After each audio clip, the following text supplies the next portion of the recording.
Application form কিনতে হবে। আমার কাছে নেই। ঢপ দিচ্ছ কেন?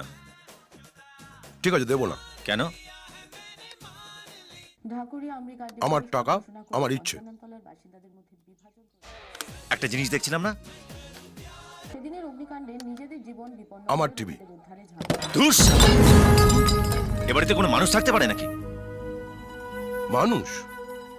তুমি কে বলো? তাহলে আমি কুকুর? কুকুরেও মানুষের কথা শোনে। বলে নাও, বলে নাও, আমিও চাকরিটা পাই, তারপরে দেখাবো। হ্যাঁ, সে তো দেখছি। একটা অপদার্থ ছেলে বসে বসে স্বপ্ন দেখছে। হে পাতি স্কুল মাস্টার, তুমি কি করেছো জীবনে? হ্যাঁ, 30 বছর ধরে তো শুধু একইভাবে ছাত্রদের ঠ্যাঙাচ্ছ। 100 টাকা দেওয়ার ক্ষমতা নেই, সে আবার আমায় জ্ঞান দিচ্ছে। 30 বছর ধরে যে তোমাকে সহ্য করছি সেটা কম কথা? হ্যাঁ।